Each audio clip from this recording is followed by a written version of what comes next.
definitely amount of pain there. Something big, like a Star Wars or a Marvel. Wouldn't have been good, but would have been like, okay. No! You are at the movies with Ace And Martin. and happy Halloween, everybody. This is our Halloween special to our second episode of the week, so wanted to give you a little extra thing. We were kind of just talking about movies or other media that we just feel we watch during this spooky season, but aren't the traditional Halloween movies. And we both kind of have some, whether it's memories or stuff we do to this day.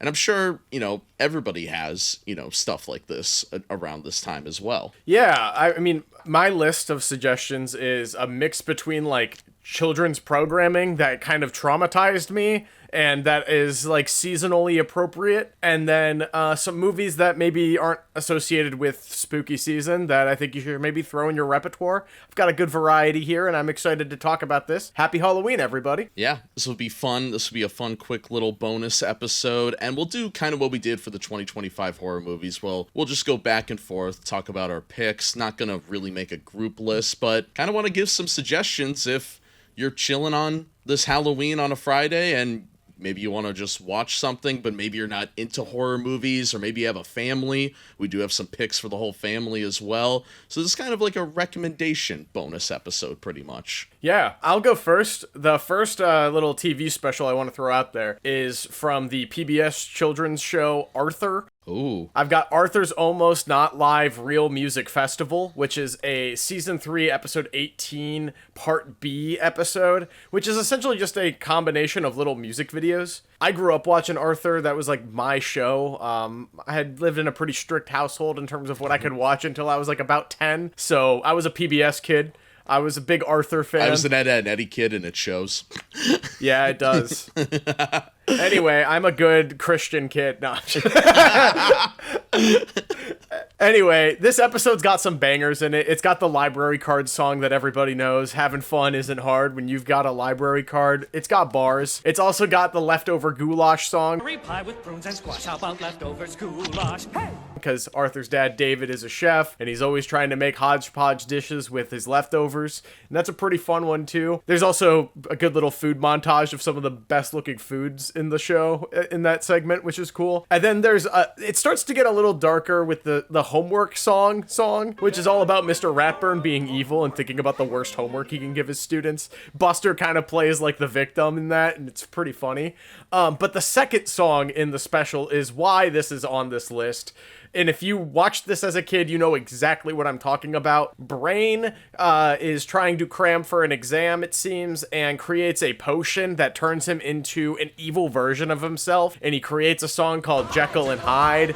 And it is actually terrifying. There's a transformation sequence where Brain turns into the evil Brain. And in that process, his head turns into like a parakeet. And for whatever reason, this scared the living shit out of me as a kid. So much so that like it's kind of like I'm scared of transformation scenes in movies to this day.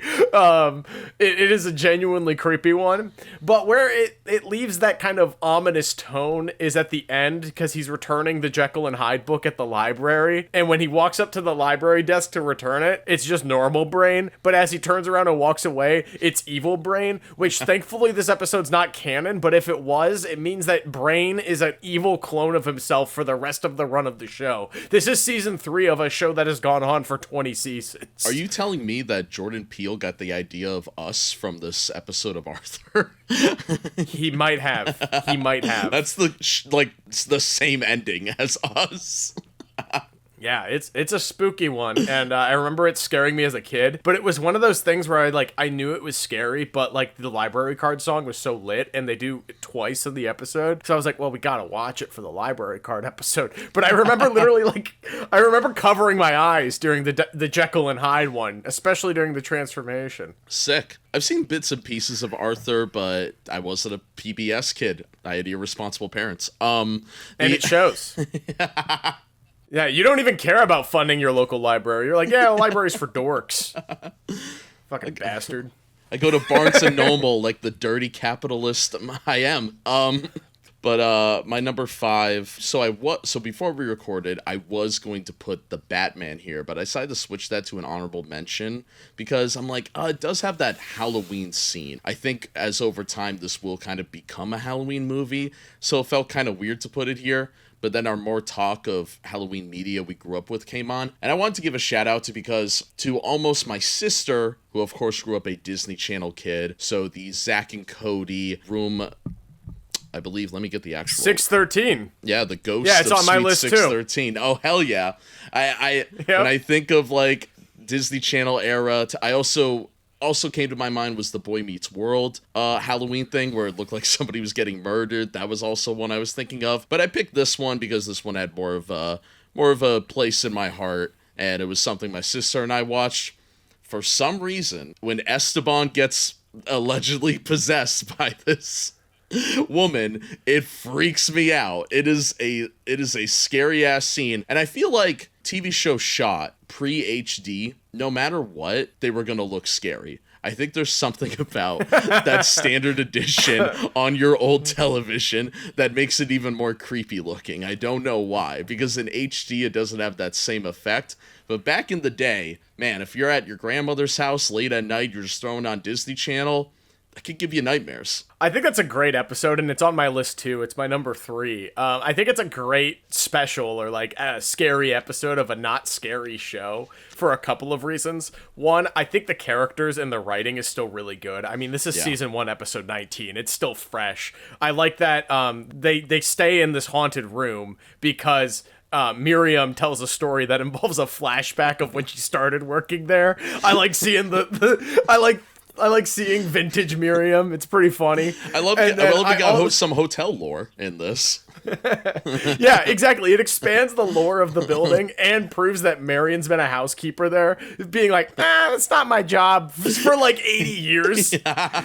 But it also, the character writing is still strong because Zach and Cody are trying to prove who's less of a scaredy cat, and Zach's a dickhead and keeps scaring Cody. And then Cody's like, I guess we better just stay in the room overnight and see who's less scared. I like that. It's like it's not a bottle episode because the whole cast is there, but like they're all kind of in one location. There's not like a hard B plot. So you have Zach, Cody, London, and Maddie, and Esteban, and Miriam in and out, all in that It's one of room. those rare episodes where everybody has something to do as well. Like, this is one of the rare episodes where it truly does feel like an ensemble cast. Yeah, it's a really, really great episode of the show. It's probably in like the top 3 or 4 episodes of the whole show, and I think it's really fun. It is a little scary too. They're right. There is something about the standard definition that is a little creepy. But like when like the brush goes and smashes the mirror, you're like, whoa, what's going on? When the girl in the painting looks, it's that like uncanny old CGI too, where it's very Uncanny Valley, and I think that freaks me out too. Yeah, in general, I love that Disney Channel really like did their part in adding to the Halloween season, whether it was their original movies, which like half of them are Halloween centered or like spooky centered. They made it approachable for kids, even those that are a little scared. Like Halloween Town isn't really a scary movie. It's got little monsters, but they're kind of cute. I don't know. It really helped me as a kid get into the spirit of the season without having to be scared all the time. Although this episode did freak me out a little bit, I can't lie.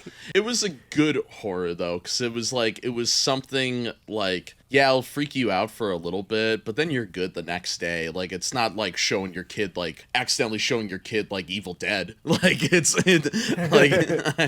not gonna scar your kid, but it might freak him out. It's up to the parent if they want to. But it aired on the Disney Channel in front of millions of kids, and we all turned out fine.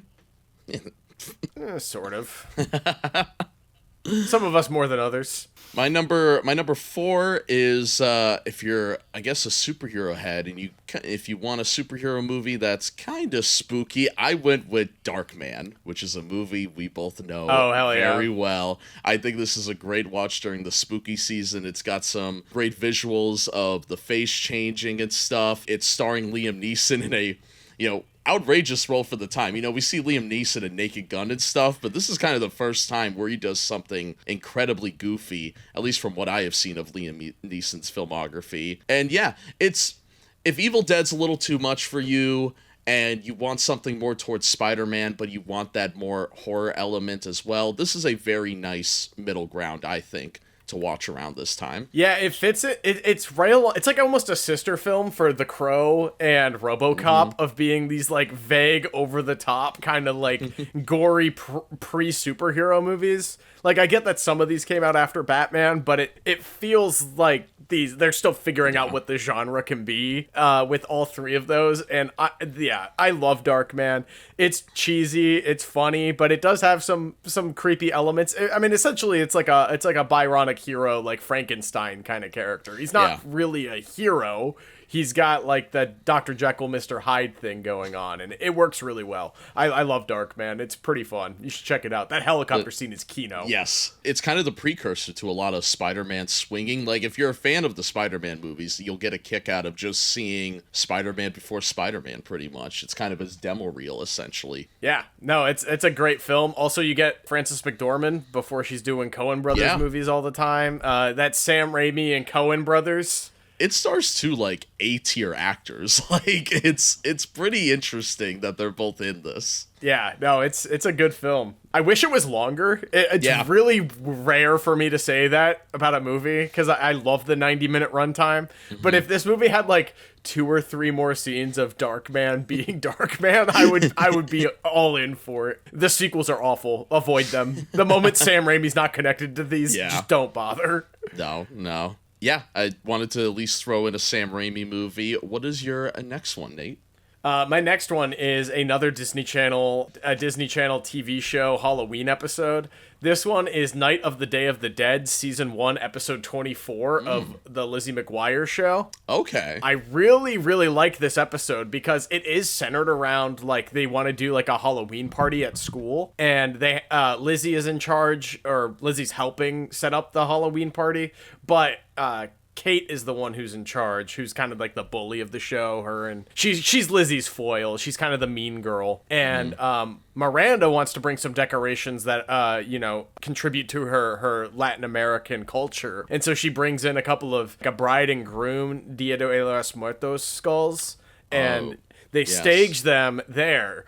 And what I like is a bunch of spooky stuff starts happening when Kate's like, ew, these are ugly, let's throw them away. I just think that this is a really fun thing to kind of, it crosses a lot of boxes with, like, the spooky season, because it has, like, a revenge almost element to it with standing up to the bully. It's got like an actual holiday with Dia de los Muertos and like the skulls and like the cultural iconography of All Saints Day and Day of the Dead. And then it's also got just fun Halloween costumes. Pretty much everyone in the cast is in a Halloween costume at some point in the episode. So it covers a lot of ground and covers a lot of bases. This is my number 4. I don't think it's quite as spooky as the Zack and Cody episode, but it's probably one of the most memorable episodes of the Lizzie McGuire one for me, because even into the late 2000s, they were still playing this in like the Halloween rotation between the Disney Channel original movies as like the Halloween episode of Lizzie McGuire. And it's a funny one. I like it. It's good. It's the writing's all strong and the characters all have a little bit of a payoff. I like Miranda's Cat in the Hat costume in it. Looking at the episode now. No, that's a good pick. That's a nice deep cut. My next one is interesting. It's actually 2 different episodes, but they're incredibly short because it comes from Thomas the Tank Engine, the original run, of course, for that CGI crap. But I grew up with Thomas the Tank Engine, as Stuckman would say. I had both of Shout these. Shout out to Shelby Oaks. Yes, in theaters right now. And Thomas the Tank Engine, I had both of these, I believe, on VHS. The first one is called Ghost Train, where the beginning of this episode, it hits you with one of the best, like, spooky scores I've ever heard. It's kind of a ripoff of Michael Myers' Halloween, but it goes hard. Like, it starts and, like, you hear it, and like there's something with the train, I think because it's all physical, right? Because it's still the miniatures, and there's something about the ghost train, and I know that's real smoke. And once again, I think watching it on a standard edition like television helps, and with that VHS like little bit too, it creates such a spooky atmosphere. They tell that story in the beginning, and then Percy's kind of a troll for the rest of it, and it turns into a prank. Same thing happens with the other one, but this one had an urban legend to it. It's called Duncan Gets Spooked. It's more of kind of like the next generation of trains. We're a couple seasons in now. underrated Thomas the Tank Engine characters, actually. Yeah, this is like the Top Gun Maverick of Yes. Thomas the Tank Engine. Yeah. And they talk about this train that, at night was going over the bridge, crashed into the river, so now the ghost of the train, like, goes over the bridge but never gets to the end of it, will disappear. And I'm like, this is, like, morbid. Like it's kind of like, just as a kid thinking about that you're stuck in this like endless loop as a spirit could kind of freak you out if you start thinking about it as a kid. And that always stuck with me for some reason. So yeah, I had to give those two a shout out. Whoever did the miniatures for that show and created the music did a phenomenal job, and the sound design as well as that show. Thomas the Tank Engine is still incredibly underrated. There's two different versions of it. The British one where Ringo Starr narrates it, I don't like. I actually prefer the American version of it. I don't know if it's Alec Baldwin doing it, but whoever's doing it is doing, I think, a better job than the Ringo Starr version. I don't think it's Alec Baldwin. I think he's only later in the on. movie. He does the Duncan one, I think. I believe it's Alec Baldwin doing the Duncan one. That's crazy. That's interesting. I didn't grow up with Thomas the Tank Engine. I had like a kid in my neighborhood when I lived in Wisconsin that was really into it, and so I think his name was Henry. He and I would watch Thomas the Tank Engine then. I think I remember seeing the Ghost Train episode, the first one. I don't remember Duncan Gets Scared. Maybe I'll watch that on YouTube this Halloween. Yeah, it's sitting on YouTube right now. It's a little like 5-minute episode. I used to go down to, I think it was in Lancaster, Pennsylvania, the home of the Amish, and they had an actual Thomas the Tank Engine that you could go on and ride, something like straight out of Disney World. I thought it was the coolest thing as a kid. I was a big train head. I had all the Thomas stuff. I had the big table with the wooden things. Can we send Agent K a photo of you there as like a 4-year-old, please? Put it in I'm the sure I edit. have it. Oh my god, my setup was insane. They're all stored away somewhere. That was the one thing I never gave up, because I'm like, I just feel like it's the one thing I truly collected. Like, I have so much of it. Yeah, someday you might reproduce and pass those on, like a la Toy Story. Yes. This kid's gonna be like, Daddy, what's a train? You mean, are those like the Teslas?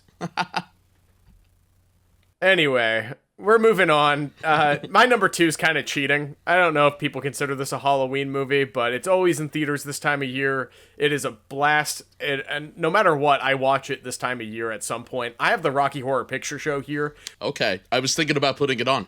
Whether you're doing like a staged version of it with movie and the music playing in the background and people acting it out, or if you're just going to a screening where people are throwing the spoons at the screen and the rice and the water and all that kind of stuff, it's a fun one. It's always encouraged to show up in a costume. You've also got the ensemble numbers in that, where there's just a bunch of weird looking extras in their little like future alien get-ups and stuff like that. It's a great one. I watch it every year this time of year, and it wouldn't be the Halloween season without it. I usually try to catch it in theaters or go to some sort of event for it, and it's a blast. The music's good. Shout out to Meatloaf. That's my favorite song in the music is Hot Patootie. And it's a cult classic, and I think this time of year is the time where the freaks and geeks get to come out of hiding and express themselves in a unique way, and Rocky Horror Picture Show has been a staple of that for almost 50 years now. So I can't imagine this time of year without it. It has to be on this list for me. It is like a Halloween-y movie, but it's not like set at Halloween. It's something you could watch whenever. Yeah. I think because of the stage productions, especially if you grew up like a theater kid, you always will attach to Halloween.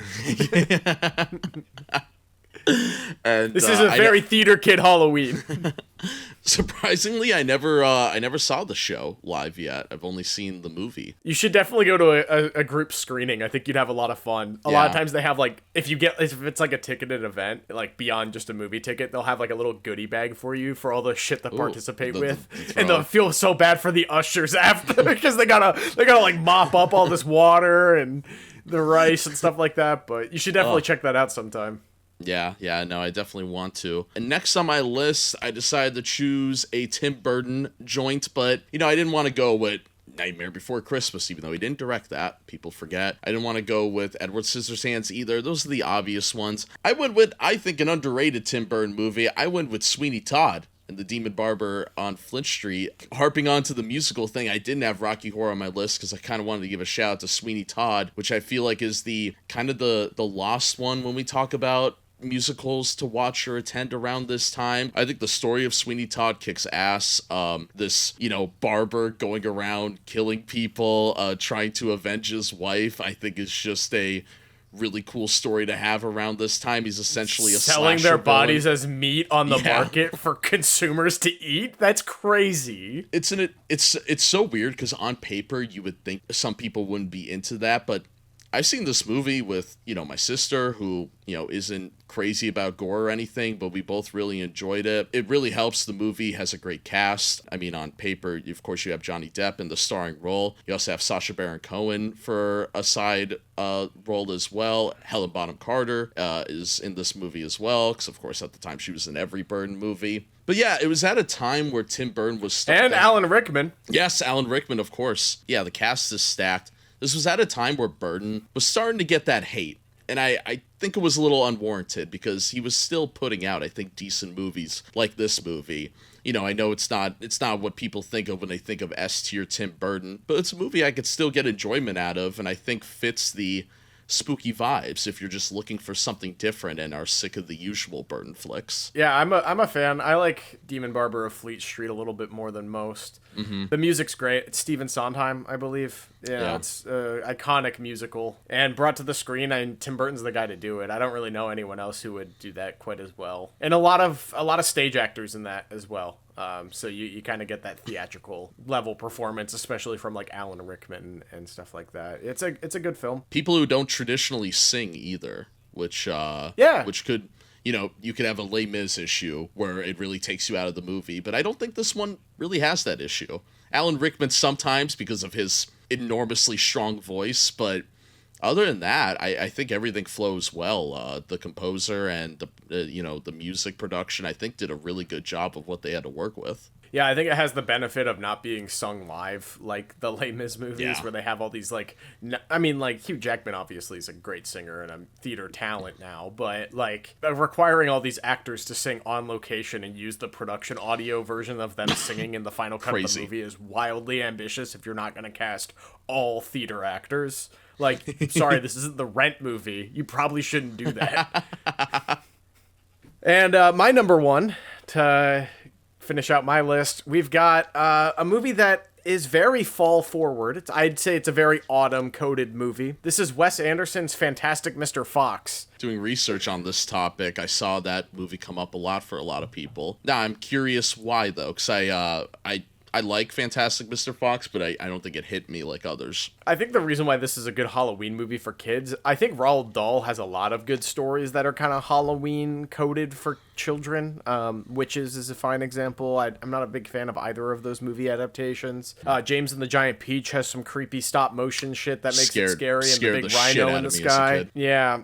Even parts of Charlie and Willy Wonka and the Chocolate Factory are weird with the kids being Coraline dead. Was another one. Yeah. Is that a Roald Dahl book? I don't think so. I was just thinking of stop motion. Was starting to get in my head. Wallace and Gromit almost made my list. That was a close one as well. Curse of the Were-Rabbit. Yeah, that's a close one. But where Fantastic Mr. Fox, I think, nails the ambience is, I always associate, little whittling critters with the fall. I feel like it's the time of year you see them the most as they're getting ready for hibernation. There's that element of this movie where they need to get resources because the land that they're on keeps getting stripped. But how do these characters maintain those resources when they're stealing from the evil capitalist brothers? They have to put on a mask and steal. Go trick-or-treating almost, to get all these resources from the grocery store and from the junkyard and from all the farm and all that kind of stuff. So I think that there's this secret message of a new origin story of sorts for Halloween, of putting on a mask and getting the goodies. Almost like a Robin Hood. Yeah. And, I like that the characters are not all morally comfortable with stealing the resources that they need. I think that's pretty realistic. And I really love how animated the cast is in this because it's stop motion, but they do all the production audio. not in a booth like a typical animated movie. They have them running around and doing all the actions that the characters are doing. The production audio and behind the scenes for this is really fun. Take price tags and wrap these chickens in wax paper so it looks like we got them from a butcher shop. And it adds so much kinetic energy to the vocal performances. George Clooney, Meryl Streep, you know, the regular ensemble of a Wes Anderson movie with the Wilson brothers and Bill Murray and Jason Schwartzman and Michael Cera, yada, yada, yada. You know, the list goes on and on and on and on. Is fantastic in Fantastic Mr. Fox. And while this isn't one of my favorite of his movies, there's something about this time of year. It's starting to get cold. You're putting on a sweater. You just want to sit there, sip some hot cocoa, and watch these little critters get what they need. And I like it a lot. It's really cute. It's a cozy film. And it's kind of Halloween-y. No, I think that makes a lot of sense. My number one, very basic, but I had to go with The Twilight Zone. Just the entire show. My favorite thing to do, my absolute favorite thing to do this time of year is to get those Halloween sugar cookies that everyone loves, whether it's the ghost or the pumpkin, whatever. Pop those in the oven and just start binging some Twilight episodes and eating some sugar and ignoring my calorie app. It's my favorite thing to do in the Halloween season. The Twilight Zone never misses. It's a show you could watch whenever, but it especially hits in this. You know, my favorite thing to do is to watch these episodes with other people because of the discussions after. Some people might get a different perspective from the episode as you. It's one of the greatest television shows of all time. It's one of those things where everybody has said everything about this show. It has an incredible following. The new shows, the reboots, just do not hit home as well as this original. They have never have. You know, I think it's because at the time, this show was so innovated. Because of this show is why we have so much content now. Why we have, of course, Jordan Peele comes to mind because he just did the most recent reboot. But a movie like Get Out only happens because of the work the Twilight Zone in, with its revolutionary writing and its plot devices they use in those shows. Yeah, I just think the best thing to pop on.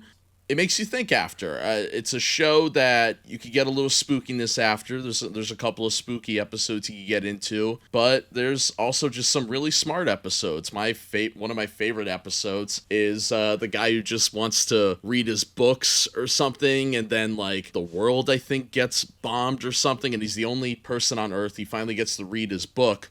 His glasses break, and now he can't read. Like, stuff like that I love. I can't praise the Twilight Zone enough. Of course, and coming from the guy who is anti-TV show, who loves movies, the Twilight Zone will probably always be my favorite television show of all time, though. I love a good anthology series as well, in general. Yeah, I love the Twilight Zone. I have a weird memory in like relation with Twilight Zone in terms of time of year. I don't think I've ever really watched this show around the spooky season, but maybe I should. The time of year I always remember watching the Twilight Zone on New Year's Eve and New Year's Day. I believe it was, I want to say it was AMC. It might have been a different channel. Maybe it was Turner Classic Movies or something. They would do a marathon of all the episodes from start to finish, and it would go on for like... I forget what channel it's on, but my dad and I would watch the marathons growing up, yeah. So that's how I would always spend that like last week of Christmas break every year from school, was I would watch all of the Twilight Zone episodes almost in order, as much as I could watch. When it was time for me to go to bed, I would DVR the rest, and then eventually they would get deleted off the DVR because my mom's like, you don't need all these there, and I'm like, oh, I have to wait till next year to watch them again. But that was definitely my favorite thing to do was to catch up on Twilight Zone at the new year. And there's something really odd about that being around the new year. I don't know. It's interesting. It's like time to reflect. I feel like a lot of those episodes have some sort of moral or ironic kind of sensibility to them, like you were saying with the guy in the glasses breaking, and there's some really, really great episodes. It would be pretty cool to do like an episodes ranked video at some point, because I remember a lot of those being really, really good. I would love to. There's do some that bad someday. ones too. Yeah. There's some bad episodes. I think that's what I love about anthologies as an art form, is like, because the premise is so vague, you get a lot of different writers and a lot of different creative people kind of in there. When anyone's producing a whole bunch of ideas, you can tell that there's some that are really strong and then some that are just like, sure, yeah, the plane travels them back in time and now there's dinosaurs. It's like, what?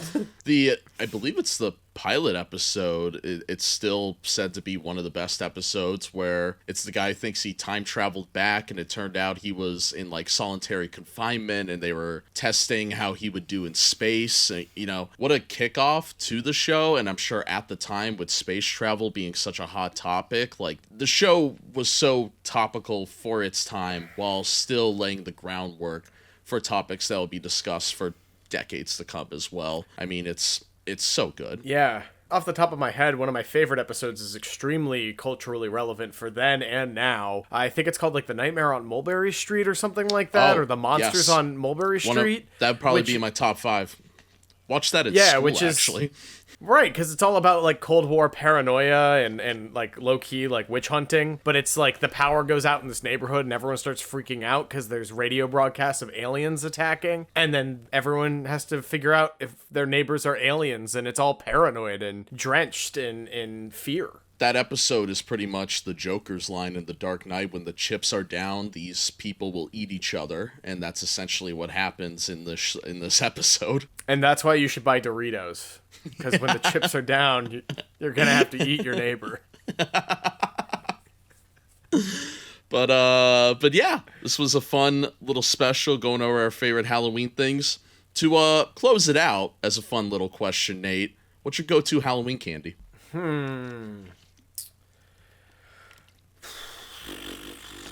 You know, as a kid, it was always Three Musketeers, but I have matured enough that it's Milky Way. Keep that Snickers away from me. I don't want the nougat. I just want that weird fluffy marshmallow thing and the caramel. The Snickers, you add the nuts. You're getting too complex. We don't need all that.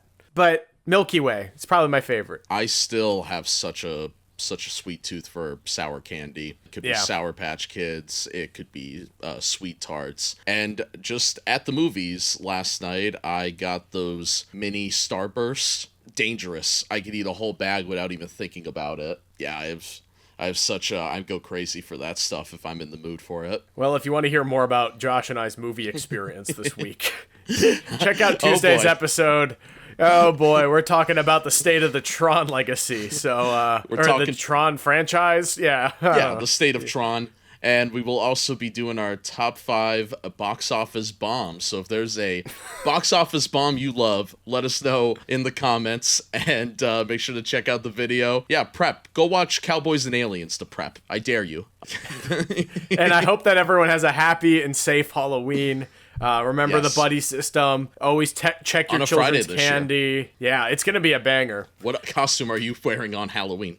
Me and my beautiful girlfriend, Cameron, are going as Kermit and Miss Piggy, so I'm looking forward to that. I wanted to be Miss Piggy, but she was like, no, I want to be the diva, and I'm like, fine, I guess I'll be Kermit, but it should be fun. Should be a really cute couple's costume. I'll share a pic if we have that in some time. Me and my beautiful Perolski will be wearing Talladega Nights costumes, where it'll be Ricky Bobby on screen for the Shock Wrestling special, and I'll be John C. Reilly's character. I believe that airs tonight because this episode comes out in the morning. So make sure to check that out. Of course, Shock Wrestling's Halloween special. And then I think that night I'll be going as Mike Dicka, just walking around the streets downtown as Mike Dicka. Are you going to the bog? I hope so. I hope that's where I end up.